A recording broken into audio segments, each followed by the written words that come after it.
Shalom Bapak Ibu yang dikasihi oleh Tuhan.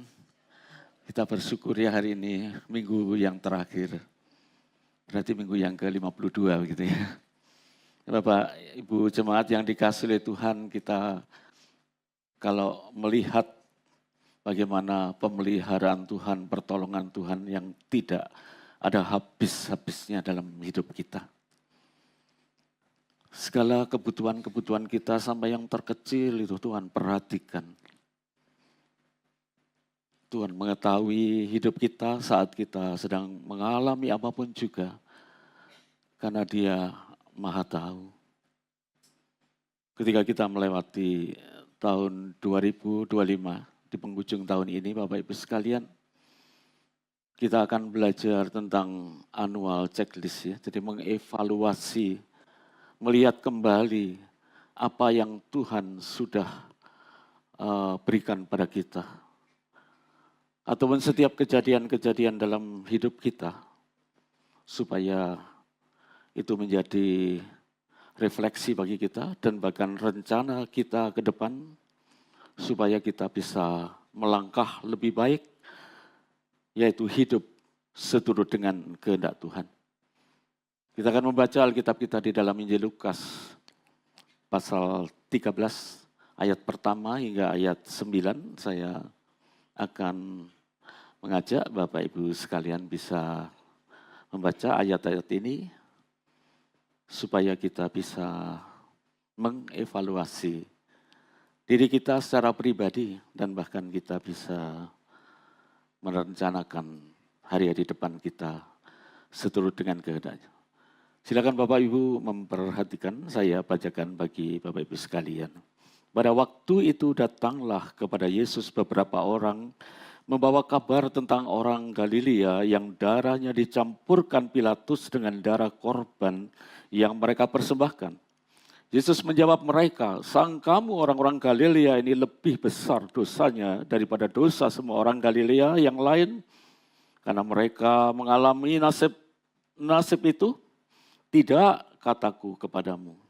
Tetapi jikalau kamu tidak bertobat, kamu semua akan binasa atas cara demikian. Atau sangkamu ke-18 orang yang mati ditimpa menara dekat Siloam, lebih besar kesalahannya daripada kesalahan semua orang yang lain yang diam di Yerusalem? Tidak, kataku kepadamu. Tetapi jikalau kamu tidak bertobat, kamu semua akan binasa atas cara demikian." Lalu Yesus mengatakan perumpamaan ini, seorang mempunyai pohon ara yang tumbuh di kebun anggurnya, dan ia datang untuk mencari buah pada pohon itu, tetapi ia tidak menemukannya. Lalu ia berkata kepada pengurus kebun anggur itu, "Sudah 3 tahun aku datang mencari buah pada pohon ara ini, dan aku tidak menemukan. Tebanglah pohon ini. Untuk apa ia hidup di tanah dengan percuma?" Jawab orang itu, "Tuhan, biarkanlah dia tumbuh tahun ini lagi. Aku akan mencangkul tanah di sekelilingnya dan memberi pupuk kepadanya. Mungkin tahun depan ia akan berbuah. Jika tidak, tebanglah dia." Berbahagialah kita yang boleh membaca dan merenungkan firman Tuhan. Lebih berbahagia jika kita melakukannya. Bapak Ibu yang dikasihi oleh Tuhan, setiap tahun kita akan melihat suatu kaleidoskop ya, mungkin nanti di akhir tahun 2025 ya. Nanti akan diputar kaleidoskop ya, Bapak Ibu tahu kaleidoskop itu yaitu setiap kejadian-kejadian yang terjadi. Kejadian-kejadian yang sudah terjadi sepanjang tahun 2025. Itu semua akan menjadi bahan pertimbangan dan evaluasi supaya memasuki tahun 2026 tidak mengulangi akan kesalahan yang sama. Bapak Ibu yang dikasihi oleh Tuhan, kalau seandainya kita yang oleh Tuhan sudah dipelihara, dipimpin, diberkati oleh Tuhan sepanjang tahun 2025, Seandainya kita membuat kaleidoskop tentang kejadian-kejadian yang ada di dalam kehidupan kita, lalu kita mengevaluasi, lalu kita menilai kira-kira nilainya berapa ya Bapak Ibu sekalian, di atas rata-rata atau di bawah rata-ratanya. Setiap kejadian, kekurangan dan kelemahan yang kalau kita review kembali, itu pasti akan nampak ya. Dan itu biasanya membekas dalam hidup kita dan itu sulit sekali untuk dihapus Bapak Ibu sekalian.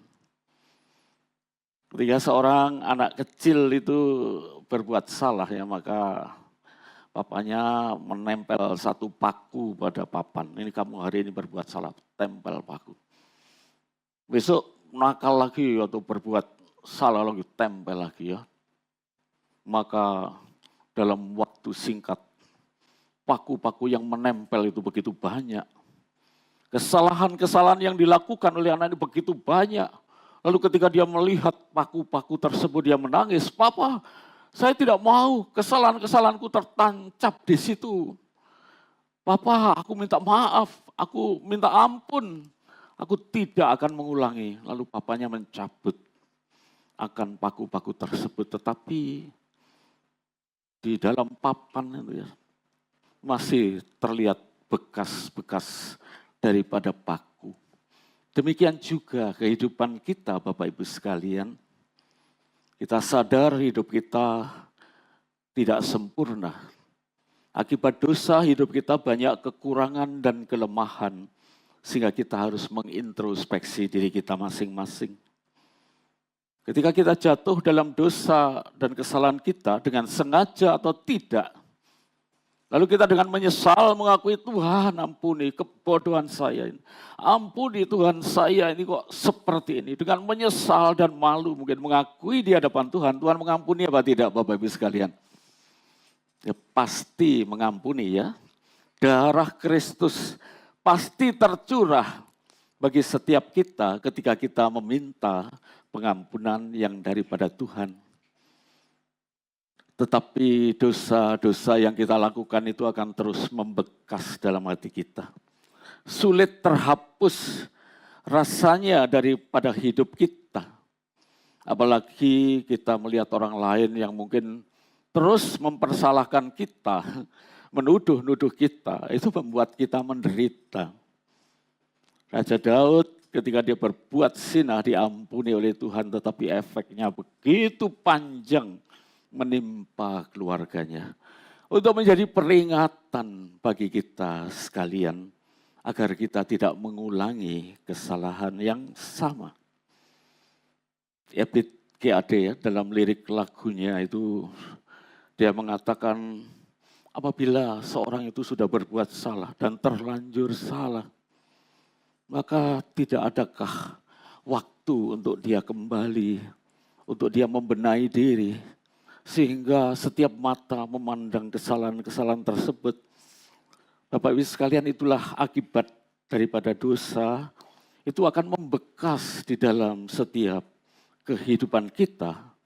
Oleh sebab itu di sini kita belajar Bapak Ibu sekalian supaya ketika kita mengintrospeksi diri, mengevaluasi dalam setiap kehidupan kita, kita ini akan harus hati-hati di masa-masa mendatang, di tahun 2026 nanti. Kita mendengar Bapak Ibu sekalian bencana yang terjadi di Aceh, Sumatera Barat, dan lain-lain. Mungkin kita pun juga bisa menghakimi mereka. Oh, mereka dosanya besar. Intoleran sudah melarang gereja di sana mungkin ya. Mungkin kita berkata, wah, jemaat Kristen mau ibadah Natal tidak boleh. Maka pantas mereka mendapat hukuman seperti itu. Ini juga yang kita baca melalui ayat ini. Tetapi Tuhan Yesus menjawab apa? Sangkamu, orang-orang Galilea atau orang-orang yang mati tertimpa menara di Siloam lebih besar dosanya daripada dosa semua orang? Oh tidak. Katanya Tuhan Yesus tidak boleh menilai orang lain. Karena kita pun punya kelemahan dan kekurangan.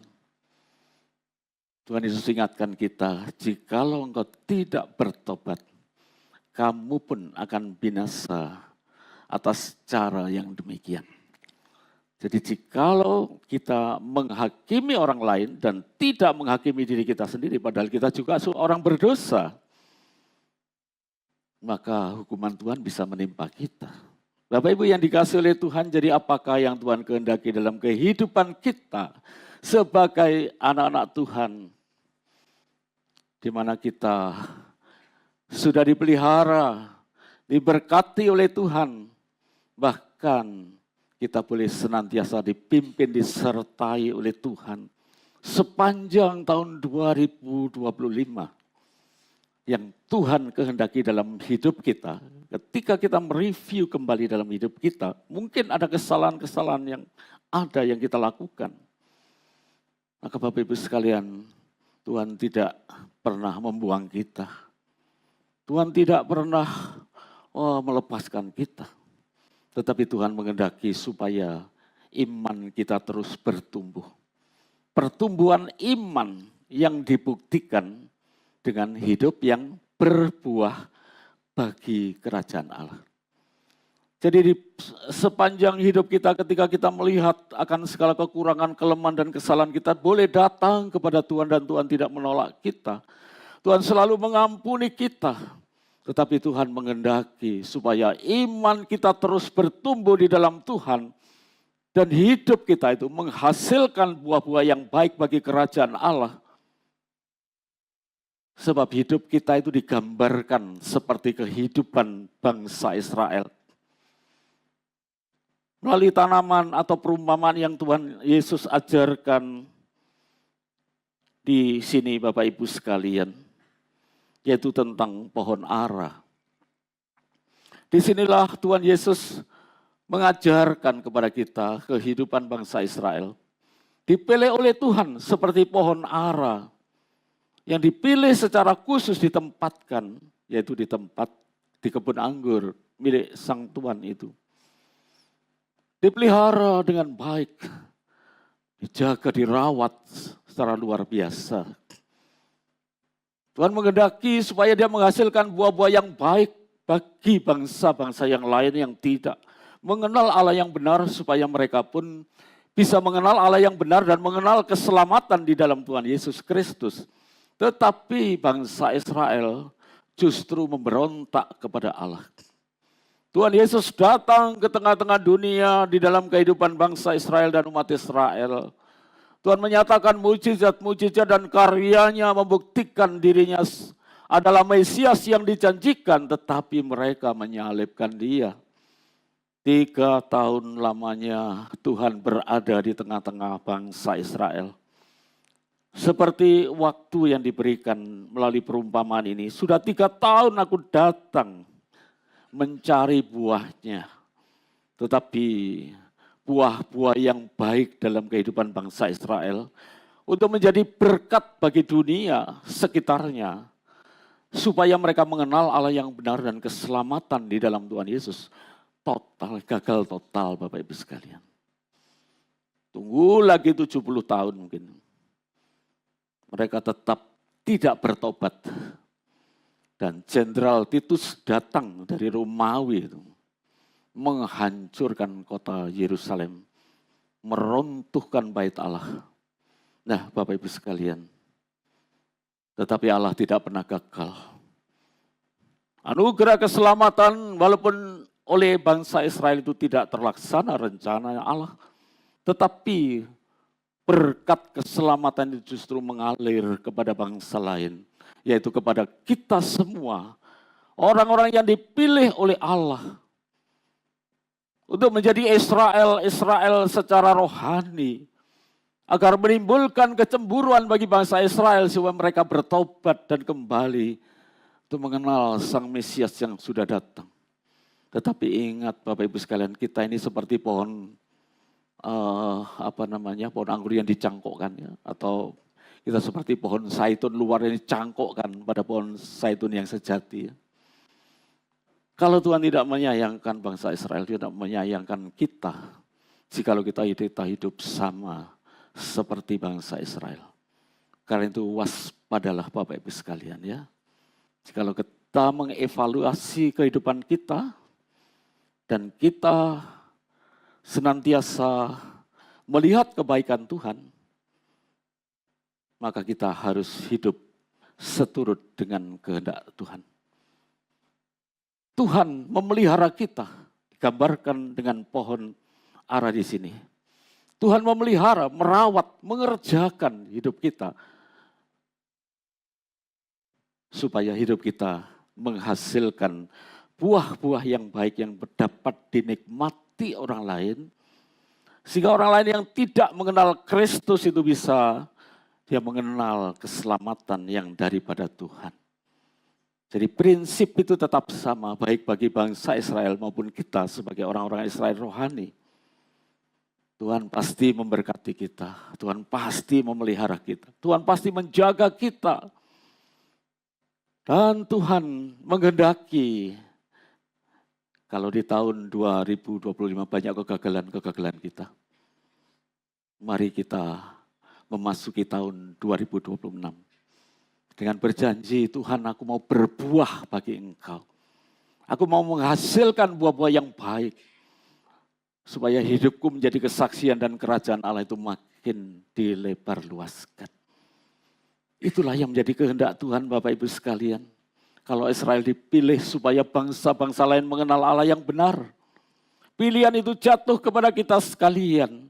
Supaya hidup kita serupa dengan Kristus. Dan orang lain boleh melihat Kristus dalam hidup kita sehingga mereka bisa mengenal Kristus. Mengenal keselamatan di dalam Tuhan Yesus. Oleh karena itu melalui perumpamaan ini Bapak Ibu sekalian. Kita harus menghasilkan buah-buah di tahun 2026 nanti. Buah-buah apakah yang harus kita hasilkan dalam hidup kita sebagai orang-orang yang dipilih oleh Allah untuk menjadi berkat bagi dunia? Yang pertama-tama adalah buah pertobatan. Jadi Bapak Ibu sekalian diingatkan di dalam ayat yang kelima. Tidak kataku kepadamu, tetapi jikalau kamu tidak bertobat, kamu semua akan binasa atas cara demikian. Artinya apa Bapak Ibu sekalian? Jikalau dalam hidup kita sebagai anak-anak Tuhan yang percaya kepada Tuhan Yesus, itu ada Roh Kudus yang ada di dalam hati kita. Ketika kesalahan-kesalahan itu kita lakukan, kita akan, wah, tidak enak ya.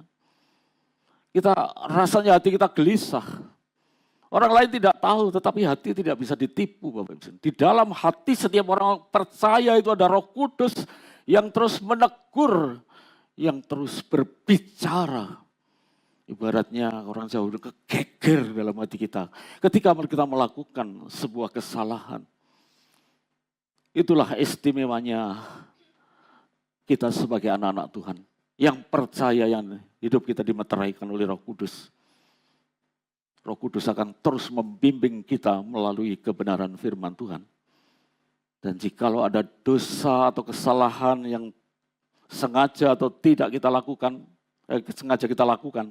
maka di situ Roh Kudus akan menegur dan berbicara makin hari makin keras dalam hidup kita. Bapak Ibu sekalian, kita diselamatkan karena kita sadar kita orang berdosa.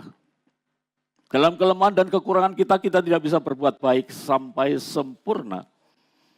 Sehingga kita mau menerima karya salib Kristus. Menerima Tuhan Yesus dalam hati kita sebagai Tuhan dan Juru Selamat pribadi. Maka kita diselamatkan. Roh Kudus masuk dalam hati kita, memeteraikan kita. Tetapi dalam perjalanan hidup kita Bapak Ibu sekalian, keselamatan ini tidak bisa hilang. Tetapi dalam perjalanan iman kita, Tuhan akan membimbing kita. Tuhan akan seperti tanaman, Tuhan memupuk kita. Tuhan akan mengeluarkan batu-batu kerikil-kerikil yang tidak berguna dalam hidup kita. Tuhan akan menegur kita melalui firman Tuhan. agar kita bertobat dengan sungguh-sungguh. Kalau keselamatan itu terjadi satu kali untuk selama-lamanya, kita diselamatkan dalam Kristus, kita akan terus mengalami dan memiliki keselamatan itu dengan pasti. Tapi dalam perjalanan hidup kita, sampai pengharapan kita menjadi kenyataan, maka disitulah Tuhan akan terus membentuk hidup kita, mengerjakan hidup kita, menegur kita melalui kebenaran firman Tuhan, supaya kita bertobat. Artinya kita menyesali, mengaku. Kita berkata, Tuhan betapa bodohnya aku ini. Tuhan ampuni aku ya Bapak Ibu sekalian. Menyesal dengan sungguh-sungguh. Kemudian berbalik arah. Tidak kembali kepada kesalahan yang sama. Itulah pertobatannya. Tentunya Tuhan itu sangat sopan santun ya. Ya menegur. Tidak mungkin Tuhan menegur secara langsung di muka umum, tidak. Hanya kebenaran firman Tuhan yang terus-menerus kita dengar, akan mengingatkan kita, akan membuat hidup kita itu disadarkan jika ada kesalahan, jika ada dosa dan sebagainya. Tuhan pasti berbicara dalam hidup kita.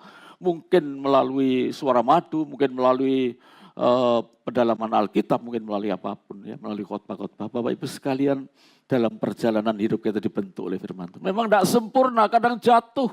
Dari jatuh itu, Roh Kudus bekerja, lalu kita bertobat, kita bangun lagi, jatuh lagi, Roh Kudus bekerja lagi. Oh, menyadarkan kita bertobat lagi, kita jalan lagi. Seperti itulah perjalanan iman kita. Sehingga makin hari hidup kita makin disempurnakan. Efesus 1 ayat 4 dikatakan, Tuhan memilih kita sebelum dunia dijadikan, supaya kita kudus dan tak bercacat di hadapannya. Sepanjang hidup kita Bapak Ibu sekalian, pembentukan Tuhan. Perjalanan iman kita, pertobatan akan terjadi berkali-kali. Pertobatan demi pertobatan. Itulah buah yang Tuhan inginkan. Sehingga dengan bertobat itulah hidup kita makin hari makin diperbarui. Makin hari makin disempurnakan. Sehingga menjadi serupa dengan Kristus, kudus dan tak bercacat di hadapannya. Jadi Yohanes Pembaptis mengatakan, hasilkanlah buah-buah, yaitu sesuai dengan pertobatan. Yohanes Pembaptis sangat menegur orang-orang Israel, bertobatlah, kerajaan Allah sudah dekat. Artinya apa?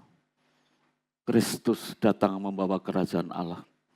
Jikalau kita memberikan hidup kita kepada Kristus, Dia boleh menjadi raja yang menguasai kehidupan kita. Seluruh hidup kita diserahkan pada Kristus. Tuhan kalau yang menjadi Tuhan, yang menjadi Sang Tuhan di dalam hidupku, yang mengatur seluruh hidupku. Aku mau berjalan seturut dengan pimpinanmu. Kerajaan Allah sudah datang di tengah-tengah kita. Masalahnya siapa yang menjadi Tuhan dalam hidup kita? Kebanyakan siapa? Diri kita sendiri ya. Oleh karena itu Bapak Ibu sekalian, memasuki tahun 2026 nanti, Kristus harus bertakhta menjadi Tuhan. Ya. Yang tiap hari diingatkan, apa yang dianggap penting oleh Tuhan, itu penting. Yang Tuhan anggap tidak penting, jangan dilakukan. Kiranya buah-buah pertobatan terjadi sepanjang hidup kita dan kita bisa makin hari makin disempurnakan, makin hari makin serupa dengan Kristus, makin hari makin kudus dan tak bercacat di hadapannya. Jangan sampai menjadi orang Kristen bertahun-tahun tidak ada perubahan. Mari kita menghasilkan buah-buah sesuai dengan pertobatan. Yang pertama, yang kedua adalah buah dalam pekerjaan yang baik. Kolose pasal 1 ayat 10. Sehingga kamu layak di hadapannya serta berkenan kepadanya dalam segala hal dan kamu memberi buah dalam segala pekerjaan baik dan bertumbuh dalam pengetahuan yang benar tentang Allah. Jadi Bapak Ibu sekalian, hidup kita supaya berkenan kepada Allah, yaitu menghasilkan buah-buah dalam pekerjaan yang baik. Kalau dari pertobatan itu buah-buah secara rohani, semua adalah buah-buah secara jasmani. Kita sebagai anak-anak Tuhan, kita harus menghasilkan, memberi buah dalam pekerjaan yang baik, ya. Kerjaan sehari-hari. Mungkin kita sebagai karyawan, mungkin kita sebagai pegawai, mungkin kita sebagai apa saja. Dan pekerjaan apa yang Tuhan sudah percayakan kepada kita, kita harus menjadi pekerja-pekerja yang baik. Kita harus memiliki etos kerja yang baik. Dan kita harus menjadi berkat di tengah di mana kita bekerja. Kita akan bekerja dengan rajin, dengan baik. Sehingga dalam pekerjaan itu Tuhan memberkati kita. Tuhan yang mencukupkan segala kebutuhan kita.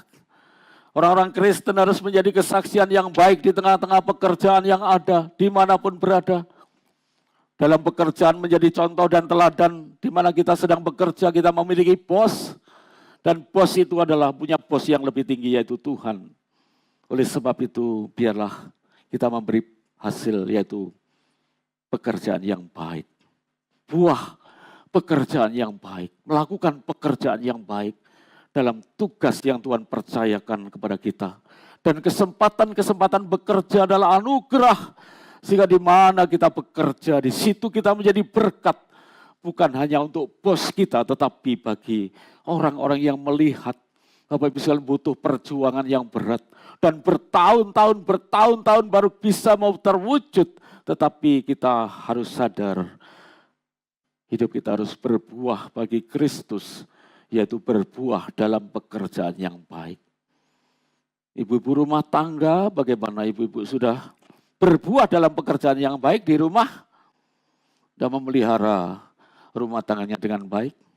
Bisa menciptakan rumahnya menjadi home sweet home, supaya kalau suami datang, waduh senang ya, sudah melihat rumahnya tidak berantakan. Bapak Ibu yang dikasihi oleh Tuhan, itu tugas ibu-ibu rumah tangga. Nggak usah bebani suami yang sudah berat dalam pekerjaannya, dibebani lagi suruh ngepel ya, suruh apa-apa semua ya Bapak Ibu. Ya nggak apa-apa, tetapi ibu-ibu juga harus menghasilkan buah-buah yang baik dalam kehidupan. Di dalam rumah, menciptakan suasana yang indah. Tidak nesu aja ya. Suaminya pulang betutut ya, Bapak Ibu ya. Anjingnya buka pintu, baru masuk rumah istrinya menggonggong. Bapak Ibu yang dikasihi oleh Tuhan, hati-hati ya. Kita harus menghasilkan pekerjaan yang baik. Inilah dilihat oleh dunia, harus menjadi kesaksian yang baik. Sehingga dengan demikian kita berbuah bagi Kristus. Yang terakhir adalah buah-buah Roh Kudus ya. Ini Bapak Ibu sekalian, kita harus menghasilkan buah-buah Roh Kudus. Kita ini seperti pohon zaitun yang ditanam tadi. Harus menghasilkan buah. Kalau dia melekat carang-carangnya kita ya, atau kita diumpamakan anggur ya, tanaman anggur, melekat pada pokok, melekat pada Tuhan Yesus. Hidupnya dekat dengan Tuhan Yesus, akrab dengan Tuhan Yesus. Tiap saat memiliki waktu teduh yang baik, persekutuan pribadi dengan Tuhan. Sebelum melakukan tugas-tugas, menyerahkan semuanya kepada Tuhan. Dan Bapak Ibu sekalian, itu namanya sate saat teduh ini ya. Sehingga kita ini bisa makan sate setiap pagi. Dan dengan saat teduh yang teratur, yang baik, dengan hubungan yang baik dengan Tuhan. Tuhan berbicara kepada kita melalui firman-Nya. Mengingatkan kita, apa yang nanti terjadi Tuhan sudah ingatkan sebelumnya. Dan Tuhan terus pimpin hidup kita. Dengan melekat pada Tuhan Yesus sebagai pokok anggur. Maka Bapak Ibu sekalian, hidup kita akan berbuah-buah yang baik. Itu buah-buah Roh Kudus ya. Jangan melekat pada pohon beringin, itu demit saudara ya. Nanti setanan semua ya. Karena itu Bapak Ibu sekalian, mari kita melekat pada pokok anggur. Melekat pada Tuhan. Bila firman Tuhan itu sungguh-sungguh menghidupi kita dan kita hidupi firman Tuhan dalam hidup kita, maka hidup kita akan menghasilkan buah-buah Roh Kudus ya. Baik kasih, sukacita, hidupnya penuh kasih, sukacita, damai, sejahtera, kemurahan hati, kebaikan, kelemah lembutan ya. Seperti kuda liar yang dijinakkan, tidak gampang berangasan ya. Kuda liar harus jinakkan. Itulah buah-buah Roh Kudus. Dan akhirnya dalam penguasaan diri, self control, dia bisa menguasai dirinya sendiri. Maka Bapak Ibu sekalian, pesan daripada Tuhan, ketika melihat kaleidoskop hidup kita, mungkin banyak kekurangan dan kelemahan, gak apa-apa.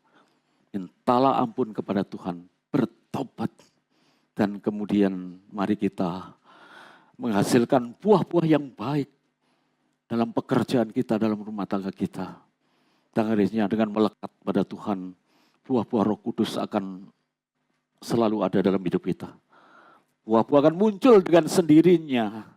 Dan buah-buah itu bisa dinikmati orang lain dan orang lain melihat diri kita. Wah, hidupmu menginspirasi aku. Hidupmu bisa membaharui aku. Hidupmu bisa memberikan hal-hal yang positif dalam hidupku. Itulah kehidupan orang Kristen harus menjadi berkat dimanapun berada. Kaleidoskop kita mengevaluasi ya. Untuk tahun 2026, mari Bapak Ibu sekalian kita sungguh-sungguh bisa mengevaluasi diri kita masing-masing. Mungkin Tuhan masih beri kesempatan kepada kita. Itu sang pemiliknya itu Allah Bapa. Tuhan Yesus yang mengerjakan.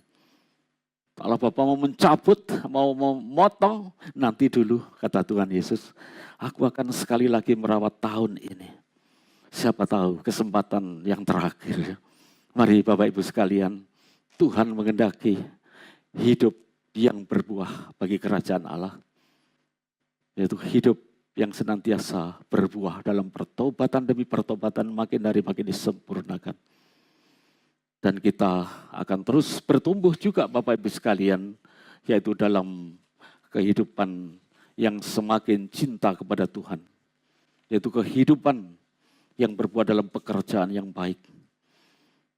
Berbuah, buah-buah Roh Kudus. Sehingga orang bisa melihat kita Bapak Ibu sekalian. Orang-orang Majus yang kita peringati melalui Natal. Dia mungkin capek lelah menghadapi perjalanan yang begitu panjang. Sampai lelah, sampai tidak karu-karuan rasanya ya. Bertahun-tahun ya, berapa tahun, 2 tahun mungkin perjalanannya. Tetapi tidak sia-sia, akhirnya dia bertemu dengan Sang Raja di atas segala raja. Tuhan dan Juru Selamat yang menuntun orang-orang Majus. Maka dialah Tuhan dan Juru Selamat kita. Dialah Sang Pemilik hidup kita. Pasti akan menuntun kita memasuki tahun 2026 dengan baik. Ketika kita mau hidup dipimpin dan dikuasai oleh Tuhan sendiri. Maka hidup kita akan berbuah bagi kerajaan Allah. Dan nama Tuhan semakin dipermuliakan. Kiranya evaluasi kita masing-masing. Kita buat secara pribadi. Kita tinggalkan yang salah dan berjalan dalam jalan yang seturut dengan kehendak Tuhan. Agar kita berbuah yang baik dalam pekerjaan. Dan buah-buah Roh Kudus muncul dalam hidup kita. Menjadi berkat bagi sesama. Dan supaya orang melihat Kristus di dalam hidup kita. Dan mereka pun percaya dan diselamatkan. Karena Tuhan memilih kita untuk menjadi berkat. Agar keselamatan Allah mengalir melalui pribadi kita masing-masing kepada mereka yang belum percaya, yang masih hidup di dalam kegelapan. Tuhan memampukan kita, Tuhan menolong kita. Kita tidak bekerja sendiri. Allah Roh Kudus ada bersama-sama dengan kita. Menopang dan menolong kita untuk hidup yang baru nanti. Menjadi makin indah dan serupa dengan Kristus. Mari kita berdoa.